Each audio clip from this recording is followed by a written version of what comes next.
انہوں نے کیوں ڈرنا تھا؟ امام احمد بن حنبل رحمۃ اللہ علیہ کی زندگی کے حالات میں آتا ہے کہ جب جلاد ان کے سر پر کھڑے تھے تو ایک شخص آیا، اس نے مسح علی الخفین کا مسئلہ پوچھا کہ موزوں پر مسح کا کیا حکم ہے، کتنے دیر تک؟ آپ نے ایسے اطمینان سے جواب دیا کہ جیسے اس کو کوئی خیال ہی نہیں کہ جلاد ہیں، سر اڑنے والا ہیں، بے خوف مطمئن۔ اللہ نے سورہ توبہ میں یہی بات کی کہ جو اللہ کو مانتے وہ کہتے ہیں کہ بھائی لن یصیبنا الا ما کتب لنا، جو کچھ ہمارے رب نے لکھ دیا وہی ہمیں پیش آئے گا، ہم کسی کی منتیں کریں تب بھی وہی ہوگا، نہ کریں جو اللہ لکھ چکا ہوگا وہ۔ اور ہمارا اللہ جو ہوا مولانا، وہ ہمارا کوئی دشمن نہیں ہے کہ اس نے غلط لکھا، اس نے ہمارے لیے وہی لکھا جو ایک پیارا لکھ سکتا، ہم اس کو محبوب سمجھتے ہیں۔ اللہ توکلنا، اس لیے ہم نے اپنا معاملہ اس کے سپرد کر دیا، نفع آئے یا نقصان ہم کیوں گھبرائیں، اس سے زیادہ ہمارا خیر خواہ کون؟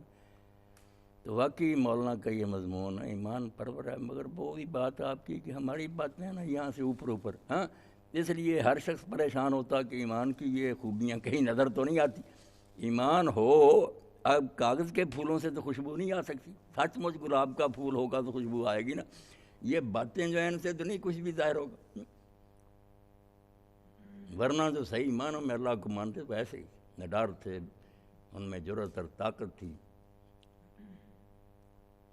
ان کا حال بھی یہ تھا نا، اقبال وہ لکھتے ہیں اسرار خودی میں کہ ایک یہ ابو علی قلندر رحمۃ اللہ علیہ ان کا ایک درویش تھا، ان کو بھیجا کہ جاؤ کو بازار سے سودا لاؤ۔